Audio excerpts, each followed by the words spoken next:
Hello વિદ્યાર્થી મિત્રો, કેમ છો? ઓહો, ગભરાઈ ગયા? શોર્ટ સર્કિટ થઈ ગઈ મગજની? ચિંતા ના કરશો, ગભરાશો નહીં. સર્કિટો જોઈને તમને એવું થયું હશે આ તો બહુ કોમ્પ્લેક્સ સર્કિટો છે. વિદ્યુત પરિપથો તમે જોઈ શકો છો. આ જોઈને તમને એમ લાગશે કે આ તો આપણે માઇન્ડ શોર્ટ સર્કિટ થઈ ગઈ. ગભરાશો નહીં, મેં હું ના. તો અહીંયા આપણે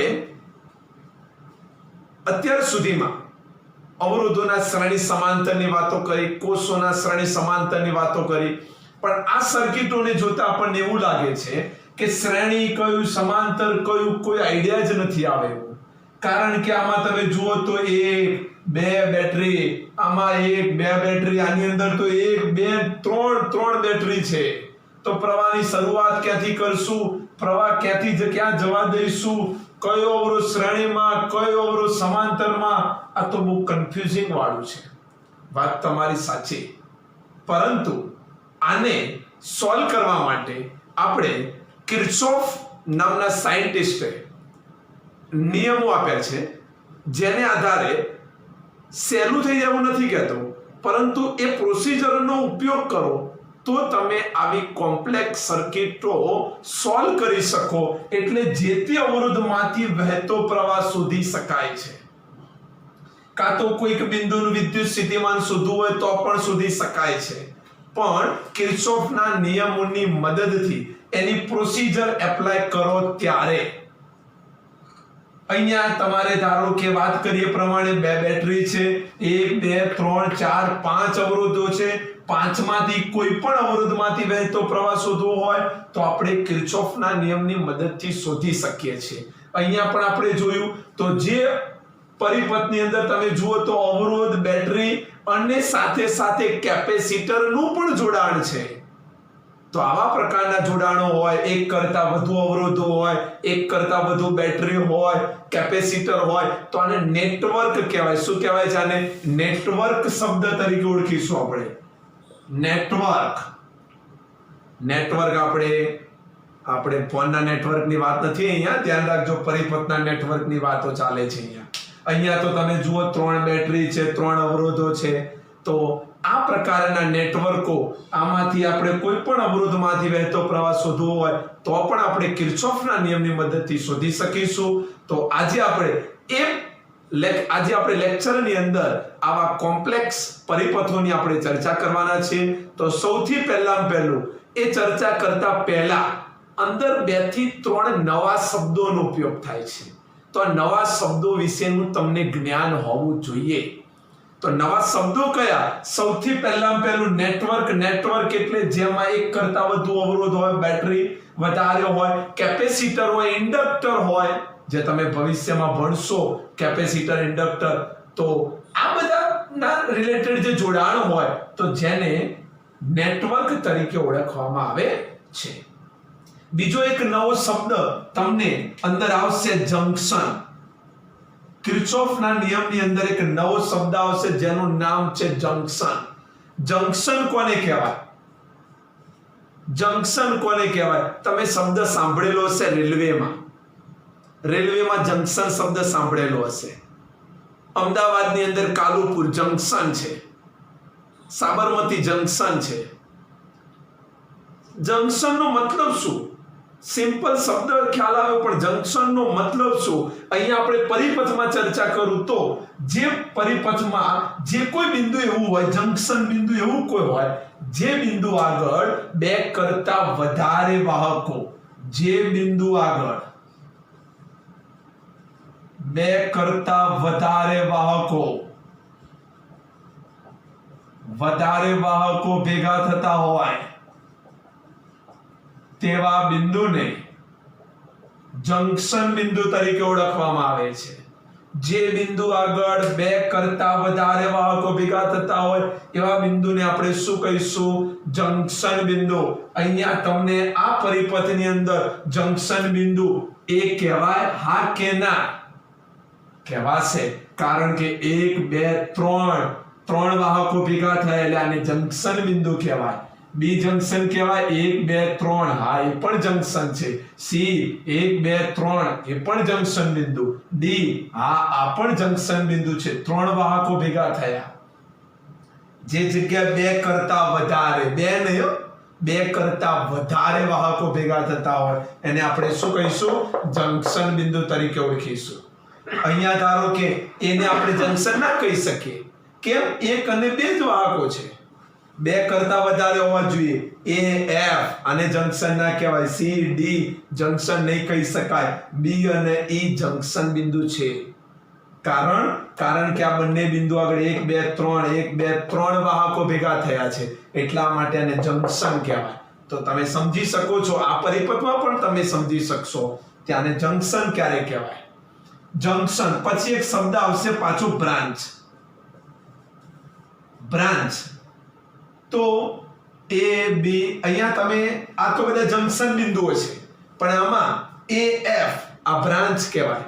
એ એફ સી ડી આ બધા આપણે શું કહીશું? બ્રાન્ચ બિંદુઓ તરીકે આપણે ઓળખવાના છીએ. નોર્મલ શબ્દ હતો. બીજો એક નવો શબ્દ છે, સાંભળજો બહુ ધ્યાનથી. એક નવો શબ્દ છે લૂપ. લૂપ ને આપણે શું કહીશું? લૂપ એટલે બંધ ગાળો. લૂપ એટલે બંધ ગાળો. લૂપ તો ધારો કે હું આ પરિપથમાં વાત કરું તો આ પરિપથમાં કેટલી લૂપો શક્ય છે? જો બંધ ગાળો ધારો કે હું એક્ઝામ્પલ તરીકે તમને લખી બતાવું A B C A. જો એથી શરૂઆત કરી, ગયો આગળ, આમ ગયો, આમ થાય પાછો અહીંયા આવ્યો, પાછા આવી ગયા એટલે એનો મતલબ શું કહેવાય? એને બંધ ગાળો કહેવાય. એવી જ રીતે સેમ તમે ધારો કે બીજો લઈ લે, ધારો કે A D C A. ADCA બંધ ગાળો લો. ધારો કે તમે આ પ્રકારનો બંધ ગાળો લખ્યો, આ પ્રકારનો બંધ ગાળો લખી રહ્યા છો ABDA. એથી શરૂઆત કરી પાછા એ તરફ આવ્યા તો આપણે એને બંધ ગાળો કહી શકીશું. આવા અલગ અલગ તમે જે કોઈ પણ પરિપથમાં વાત કરો તો આ પ્રકારનો આપણે બંધ ગાળો લખી શકાય છે. લૂપ પણ લખી શકાય છે. ખ્યાલ આવી ગયો તમને? લૂપ કોને કહેવાય? જંક્શન કોને કહેવાય? નેટવર્ક કોને કહેવાય? બ્રાન્ચ. આ બધા શબ્દો વિશેનું જ્ઞાન તમને હોવું જોઈએ કારણ કે આ શબ્દોને આધારે આગળ આપણે કિર્ચોફના નિયમમાં આપણે આ શબ્દોનો ઉપયોગ કરવાના છે. તો સૌથી પહેલા આપણે આ શબ્દો જાણી લીધા. હવે આપણે શરૂઆત કરીશું કિર્ચોફના નિયમ. હવે આપણે કિર્ચોફના નિયમોમાં 2 નિયમો છે. તો 2 નિયમોમાં આપણે સૌપ્રથમ નિયમ જાણીશું કિર્ચોફનો પ્રથમ નિયમ. એ સર્કિટોને સોલ્વ કરવા માટે પ્રથમ નિયમમાં વાત કરીએ તો કિર્ચોફનો પ્રથમ નિયમ જે પ્રવાહના સંદર્ભમાં નિયમ એપ્લાય કરેલો છે એટલે આને આપણે કિર્ચોફનો પ્રવાહનો નિયમ પણ કહીશું. એને આપણે શોર્ટમાં કિર્ચોફ કરંટ લો KCL કિર્ચોફ કરંટ લો. આપણી NCERT બુકમાં આને જંક્શનનો નિયમ કહેલો છે. જંક્શનનો નિયમ એ જ કિર્ચોફનો પ્રથમ નિયમ, એ જ કિર્ચોફનો પ્રવાહનો નિયમ. તો જંક્શનના નિયમની અંદર કેવી રીતે શું વાત કરી છે તમે સમજો. જંક્શન શબ્દનો મતલબ તમે હાલ જાણી ગયા. તો જંક્શનના નિયમમાં ધારો કે આપણે વાત કરીએ તો જંક્શન બિંદુ આગળ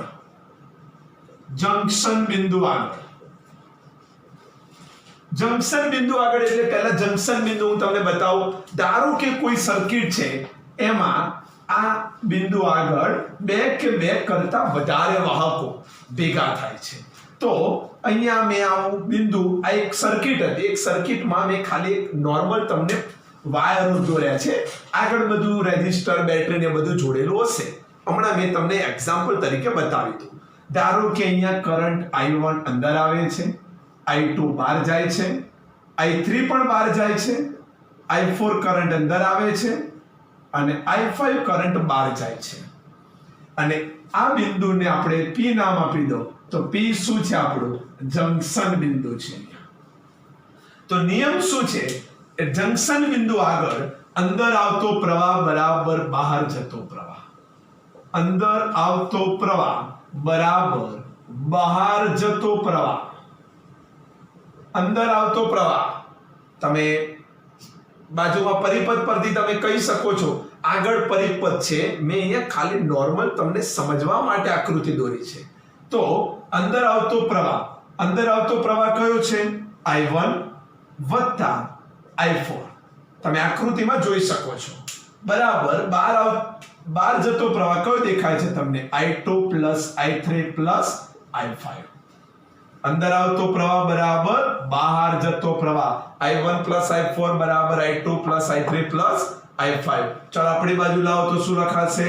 I1 minus I2 minus I3 plus I4 minus I5 બરાબર શું કહેવાશે? 0. તો માટે સિગ્મા I બરાબર 0. સિગ્મા અહીંયા સરવાળો નહીં. કેવો સરવાળો? બેઝિક સરવાળો. તો નિયમ શું છે? જંકશન બિંદુ આગળ ભેગા મળતા વિદ્યુત પ્રવાહોનો બેઝિક સરવાળો. કેવો સરવાળો? બેઝિક સરવાળો. શબ્દ ધ્યાન આપજો. બેઝિક સરવાળો હંમેશા શૂન્ય હોય.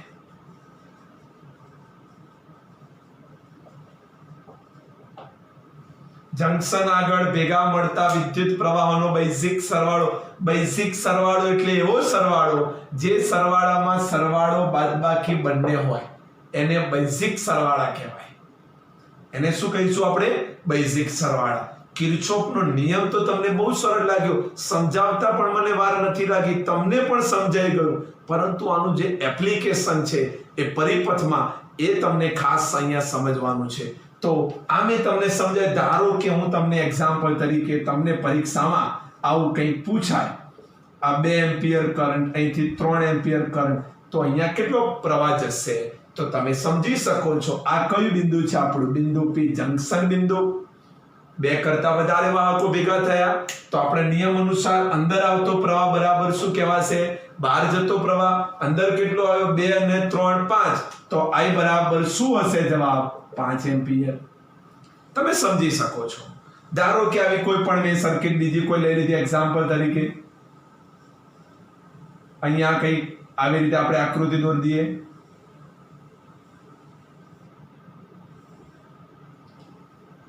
તો અહીંયા ધારો કે 2 એમ્પિયર પ્રવાહ આવ્યો. અહીંયાથી ધારો કે આ કોઈ આગળ જંકશન કોઈ પરિપથ હશે આગળ જોઈન્ટ કરેલો. ધારો કે આ બાજુથી 5 એમ્પિયર પ્રવાહ આવ્યો તો આ બાજુ કેટલો જશે? તમે સમજી શકો છો. આ 2 આ 5 તો આ કેટલો થઈ ગયો? 7. એમાંથી ધારો કે આ ડાયરેક્શનમાં 3 એમ્પિયર પ્રવાહ ગયો તો આ બાજુ કેટલો પ્રવાહ જશે? તમારે શોધવો હોય તો તમે સમજી શકો છો. અહીંથી 7 આવે છે તો અહીંયા 3 જાય છે તો આ બાજુ કેટલો જશે? 4 એમ્પિયર. તો આમ આપણે અહીંયા કિર્ચોફના પ્રથમ નિયમની અંદર જંકશનના નિયમમાં અંદર આવતો પ્રવાહ બરાબર બહાર જતો પ્રવાહ, આ સેન્ટેન્સ ધ્યાનમાં રાખો જેના પરથી આપણે પ્રવાહ શોધી શકીએ છીએ કઈ રીતે મળે. બીજું એક મેન વાક્ય અહીંયા તમે કિર્ચોફના પ્રથમ નિયમ અંદર વિદ્યુત ભારના સંરક્ષણના નિયમનું પાલન કરે છે. પ્રથમ નિયમ વિદ્યુત ભારના સંરક્ષણના નિયમનું પાલન કરે છે.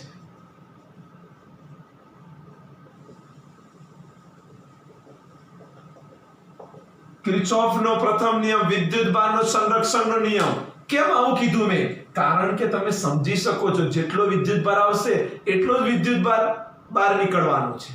વધારે વિદ્યુત ભાર ક્યાંયથી આ મળવાનો નથી. તમે આગળના ચેપ્ટરમાં ભણી ચૂકેલા હશો વિદ્યુત ભારનો સંરક્ષણનો નિયમ. કોઈ પણ પ્રક્રિયા કરો વિદ્યુત ભારનો બેઝિક સરવાળો તો કેવો રહેશે? અચળ જ રહે. તો એ વાત છે અહીંયા. એટલા માટે આપણે કહી શકાય કે કિર્ચોફનો પ્રથમ નિયમ વિદ્યુત ભારના સંરક્ષણના નિયમનું પાલન કરે છે અને એનું ગાણિતિક સ્વરૂપ બધા યાદ રાખજો સિગ્મા I બરાબર 0. હવે આપણે પ્રથમ નિયમ ભણ્યા પછી કિર્ચોફનો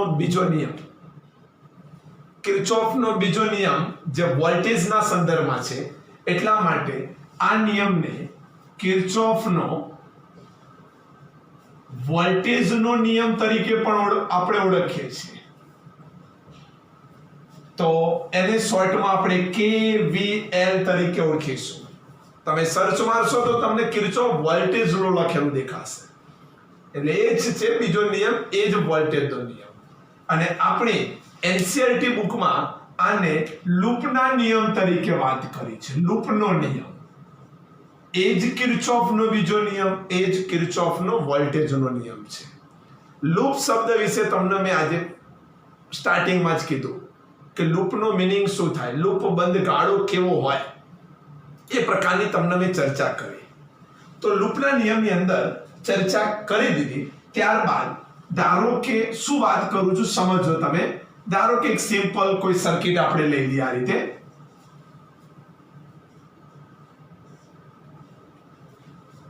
R1 R2 બે અવરોધો છે. અહીંયા આ વોલ્ટેજ V, આપણે લૂપ બતાવી દો સપોઝ ABCD. તો આ તમે કહેશો કે લૂપ ABCDA, લૂપ ABCDA જ્યાંથી સ્ટાર્ટ કર્યો ત્યાં જ કમ્પ્લીટ કરશો એટલે આપણે એને શું કહીશું, લૂપ કહીશું. તો નિયમ શું છે આનો? તો સિમ્પલ વાત કરીએ તો આનો વિદ્યુત સ્થિતિમાનનો, બેટરીનો વિદ્યુત સ્થિતિમાન છે V, આનો વિદ્યુત સ્થિતિમાનનો તફાવત, આના બે છેડા વચ્ચેનો વિદ્યુત સ્થિતિમાનનો તફાવત, એમ કુલ વિદ્યુત સ્થિતિમાનના તફાવત લૂપમાં એટલે કે બંધ ગાળા માટે વિદ્યુત સ્થિતિમાનના તફાવતનો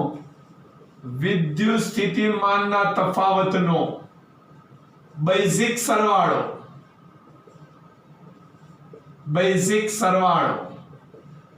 શૂન્ય હોય છે. આપણે એવું શોર્ટમાં આવું કહી શકીએ કે બંધ ગાળા માટે વિદ્યુત સ્થિતિમાનના તફાવતનો બેઝિક સરવાળો શૂન્ય હોય. કઈ રીતે?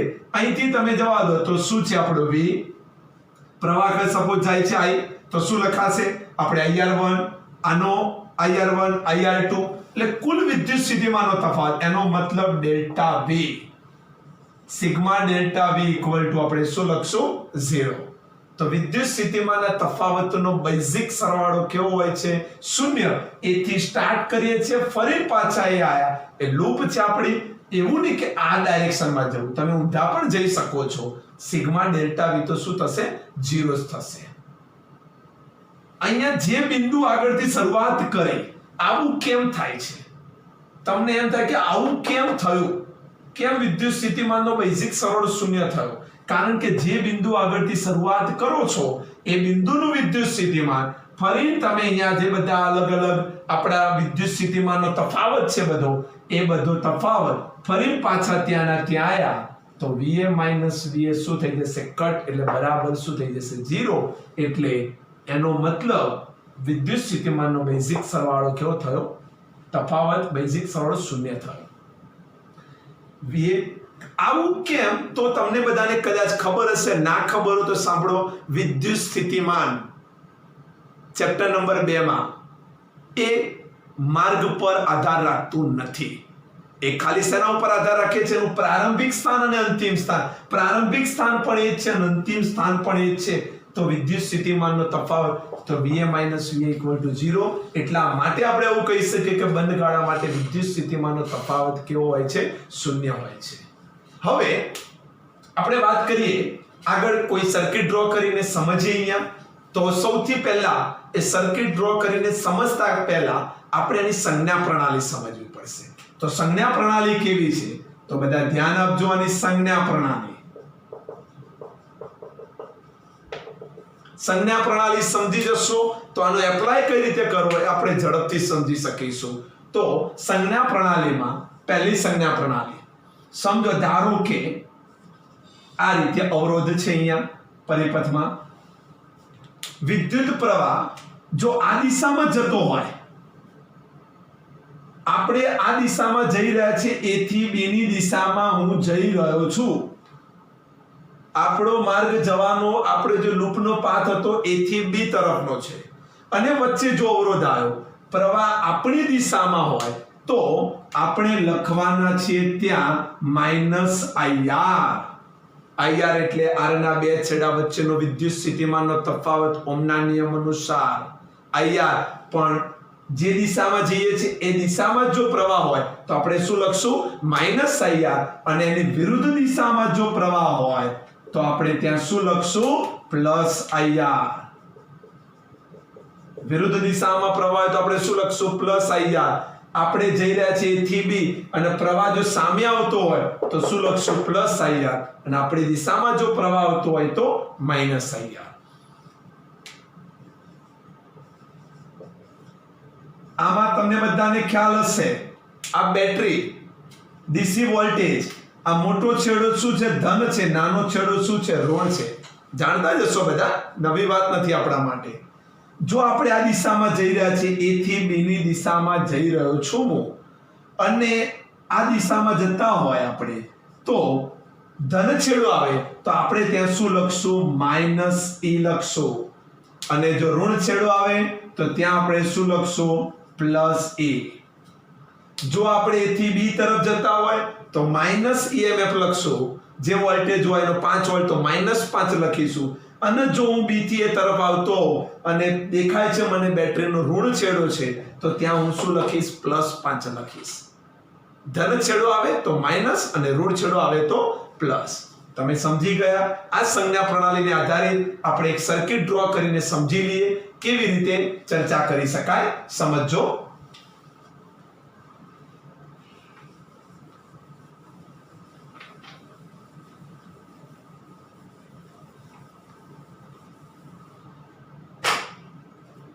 समझो धारो के અહીંયા હું કોઈ એક સર્કિટ ડ્રો કરું છું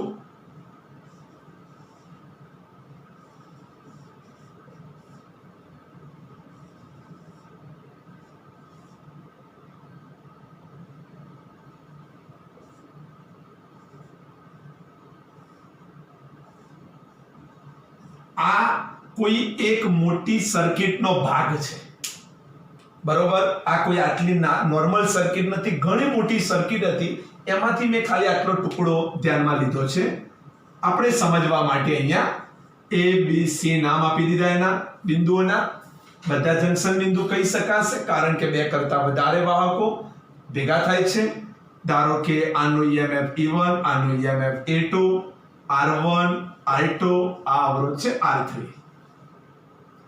અહીંયાથી ધારો કે આ વાયરમાં પ્રવાહ આ દિશામાં જાય છે પ્રવાહનું નામ આપ્યું મેં I1 ધારો કે અહીંયા પ્રવાહ I1 જાય છે આમાં ધારો કે આ દિશામાં પ્રવાહ આવે છે I2 કારણ કે આગળ અહીંયા જંકશન છે પોસિબલ છે બે ભેગા થઈને આગળ બીજો પ્રવાહ આગળ જતો હશે I1 + I2 જેટલો અને આ CA વાયરમાં ધારો કે આ દિશામાં પ્રવાહ પસાર થાય છે I3 मैं एग्जांपल तरीके समझवा માટે I1 I2 I3 ડ્રો કર્યા છે જ્યારે કોઈ વેલ્યુ હોય તો આપણે પર્ટિક્યુલર સમજીને કરંટની દિશા ડ્રો કરવી પડે અહીંયા આપણે સમજવા માટે આ કામ કર્યું હવે હું લૂપ લઈ લઈશ તો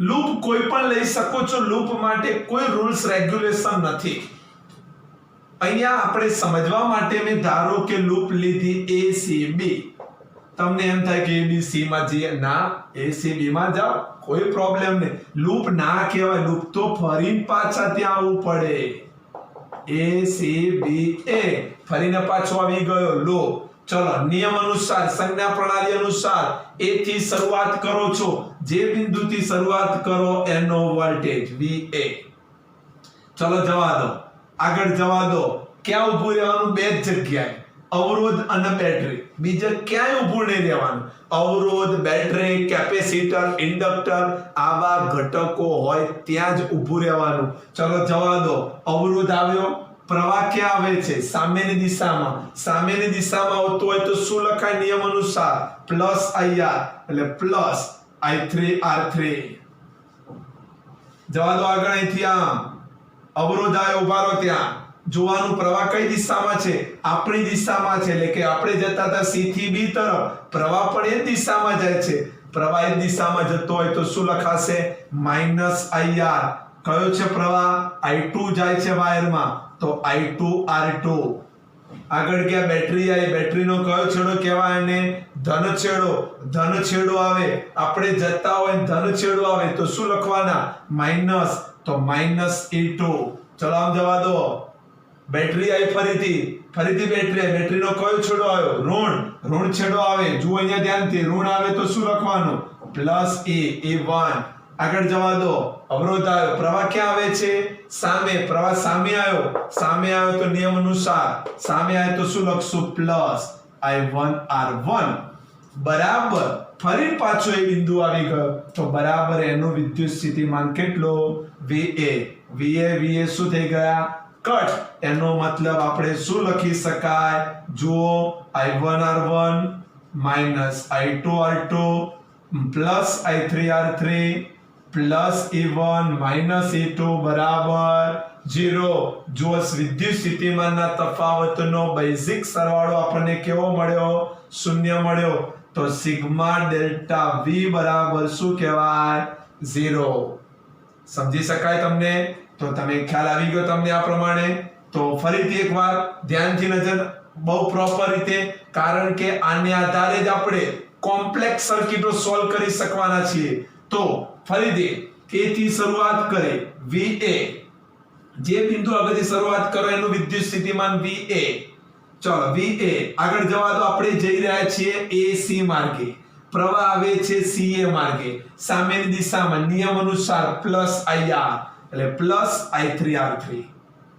આગળ જાઓ, હું જઈ રહ્યો છું C થી B ની દિશામાં, પ્રવાહ પણ આપણી જ દિશામાં છે, આપણી જ દિશામાં હોય તો શું લખાય? -I2R2.